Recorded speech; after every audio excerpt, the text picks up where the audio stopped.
அமால்கமேஷன்னா local டேர்ம்ஸில் வந்து அது வந்து ஒரு கல்யாணம். ஓகேவா? அமால்கமேஷன்னா வந்து கல்யாணம் யாருக்குன்னா வந்து 2 கம்பெனிக்கு கல்யாணம், அவ்வளோதான். ஓகேவா? 2 கம்பெனிக்கு கல்யாணம். அதுலேயுமே வந்து டைப்ஸ் ஆஃப் மேரேஜஸ் இருக்குல்ல, ரியல் லைஃப்லேயுமே மேரேஜஸ் வந்து நம்ம ரியல் லைஃப்பில் எப்படிலாம் இருக்கும். என்னது எப்படி வந்து டெஸ்டினேஷன் வெட்டிங்கா? அந்த மாதிரி இல்லை இப்போ 2K கிட்ஸ் இல்லை நான் 90s கிட்ஸ் வருஷனில் நான் கேட்குறேன். டெஸ்டினேஷன் வெட்டிங்கா? அடா பாவிங்களா.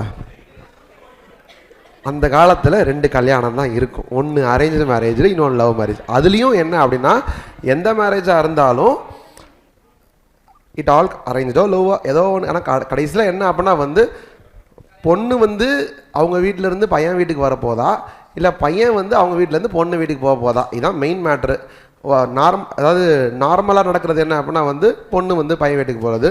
இந்த பக்கம் இதுவும் நடக்கும்ல, வீட்டோட மாப்பிள்ளை அப்படின்னு கான்செப்ட் இருக்குல்ல. அதனால் வந்து இப்போது 2 பேர் இருக்காங்கன்னா இவங்களோட போய் கல்யாணம் நடந்ததுக்கப்புறம் லிசன் 2 பேர் இதை வந்து நீங்கள் ஒரு நெக்ஸ்ட் ஒரு 15 மினிட்ஸ் கவனிச்சிட்டிங்கன்னு சொன்னால் இது அப்படியே அமால்கமேஷன் லிங்க் பண்ணும்போது ஒவ்வொன்றா லிங்க் பண்ணால் கொஞ்சம் ஈஸியாக போகும். இல்லைன்னா வந்து இது இப்படி இருக்குது 2 டைப்ஸ் இருக்குது, இதில் இப்படி கன்றாவியாக இருக்கும். அதனால் வந்து ஃபஸ்ட்டு இது மாதிரி புரிஞ்சுக்கோங்க. அமால்கமேஷனை ஏன் கல்யாணம்னு சொல்லலாம்னா நம்ம ஜெனரலாக வந்து 2 people will come together. இதில் வந்து 2 or more companies, உடனே அப்படி லிங்க் பண்ணிடாதீங்க. 2 or more companies. இப்போ அதனால தான் எக்ஸாம்பிள் சொல்லும் போது 2 மெயின்டைன் பண்ணுவேன். அப்புறம் அமால்கமேஷன் வந்ததுக்கப்புறம் 2 or more companies வந்துக்கலாம். ஓகேவா? இல்லாட்டினா வந்து அப்புறம் எப்படி சார் கல்யாணம் அப்படின்னு வருவீங்க. 2 companies. ஓகேவா? 2 companies கல்யாணம் பண்ணிக்கிறாங்க.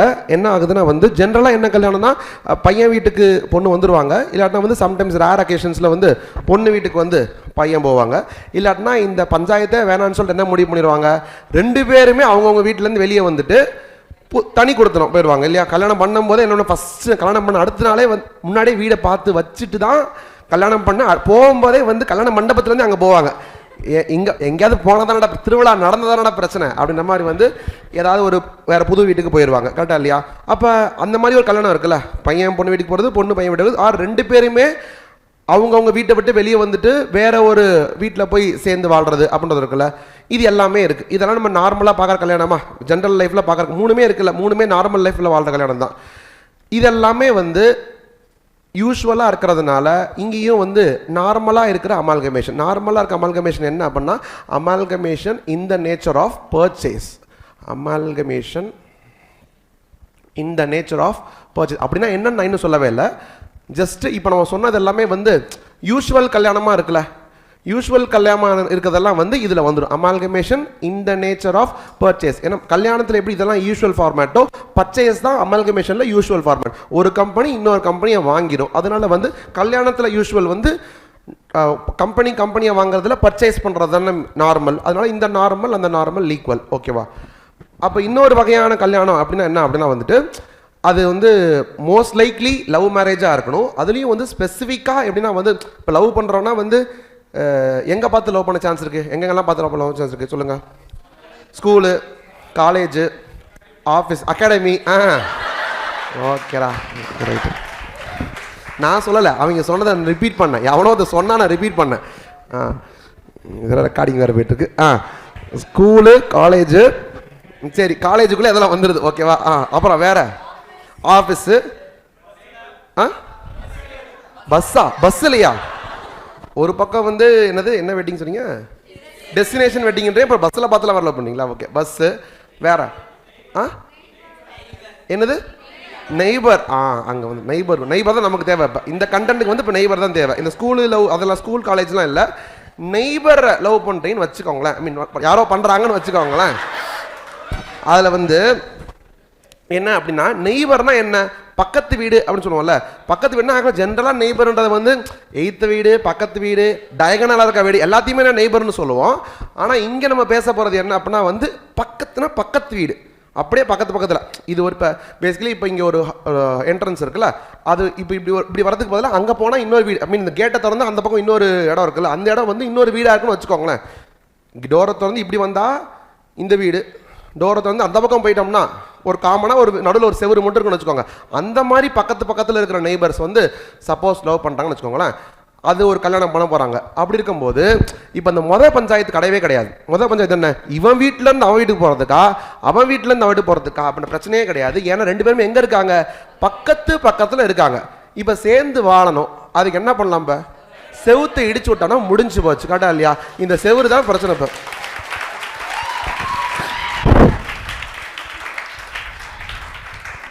கரெக்டா இல்லையா?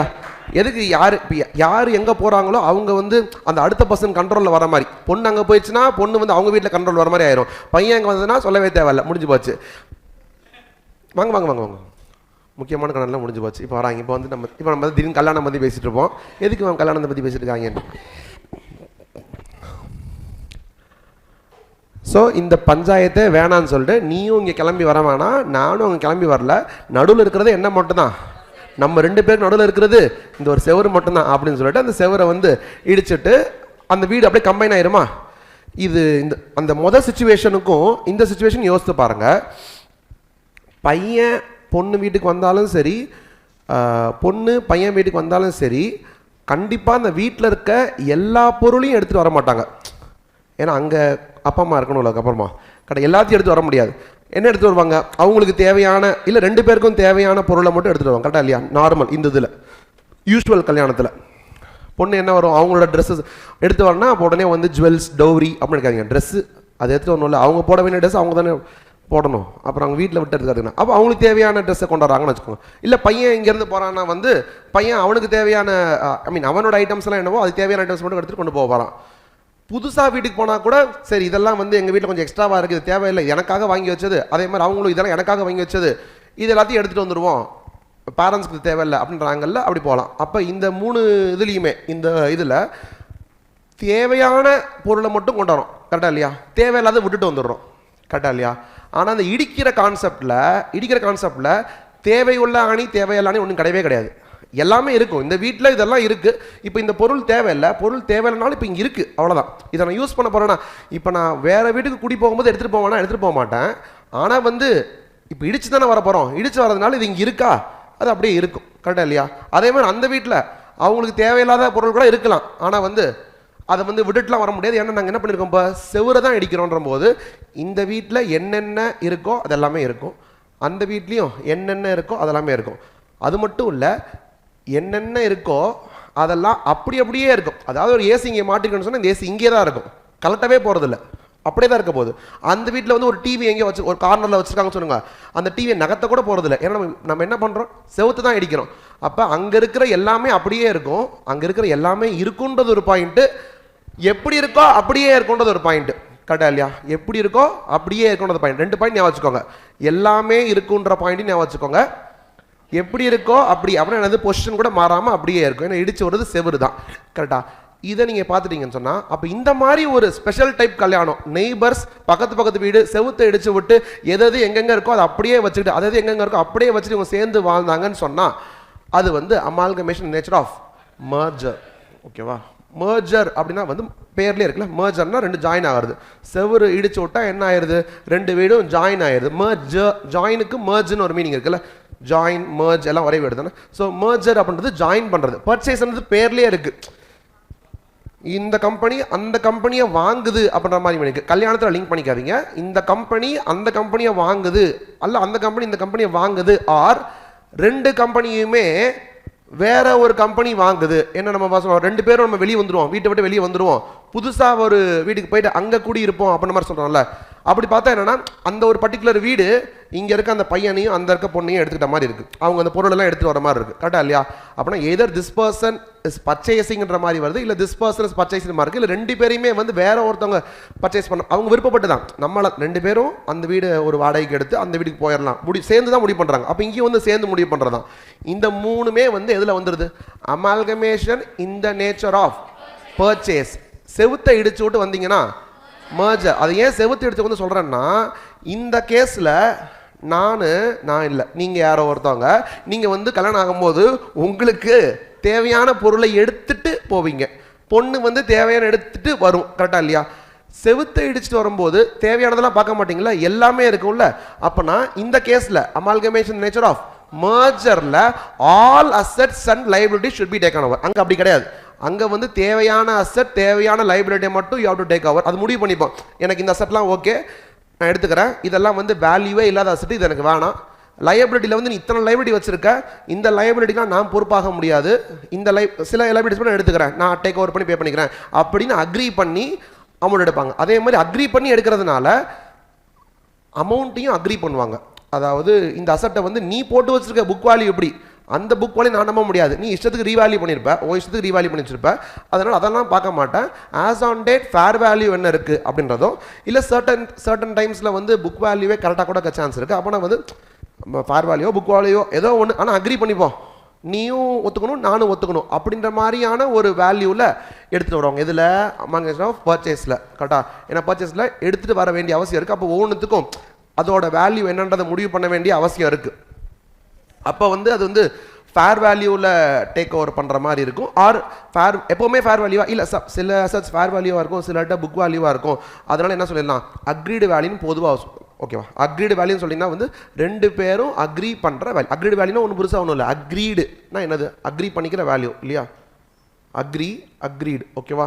Agreed value can be book value or fair value, ஏதோ ஒன்று. எந்தெந்த அசெட் எந்தெந்த லைப்ரரின்னு பேசி முடிவு பண்ணி, எந்தெந்த வேல்யூன்னு பேசி முடிவு பண்ணி கொண்டு வந்தாங்கன்னு சொன்னால் அமால்கமேஷன் இந்த நேச்சர் ஆஃப் பர்ச்சேஸ். இதுவே இடிச்சு விட்டு வந்தாங்கன்னா அந்த பேச்சே கிடையாது. எந்தெந்த அசெட் வேணும் வேணான்ற பேச்சே இல்லை, all assets and all liabilities. And என்ன சொன்னேன் நான், எது எது எப்படி எப்படி இருக்கோ அப்படியே இருக்கணும். அப்போனா என்ன அர்த்தம், புக் வேல்யூலேயே இருக்கணும். அதை வந்து என்ன பண்ணக்கூடாது, ஃபேர் வேல்யூவில் மாற்றக்கூடாது, ஆர் அக்ரீடு வேல்யூன்னு வேற ஒரு வேல்யூவில் மாற்றக்கூடாது. அது என்ன வேல்யூல இருக்கு, புக் வேல்யூ இருக்கா, ஓ அசெட் என்ன வேல்யூ இருக்கு, புக் வேல்யூ இருக்கா, ரெண்டு பேரும் அப்படியே ஜாயின் பண்ணுங்க. வீடு அப்படியே ஜாயின் ஆன மாதிரி பேலன்ஸ் ஷீட்டை அப்படி, ஏன்னா புக் வேல்யூ இருக்குன்னா இதோட பேலன்ஸ் ஷீட் இப்படி இருக்கு, அதில் வந்து அசெட்ஸ்லாம் அவ்வளோ அசெட்ஸ் இருக்கு, ஒரு சில புக் வேல்யூல இருக்கு, இந்த லைபிலிட்டிலாம் இருக்கு, ஒரு புக் வேல்யூல இருக்கு.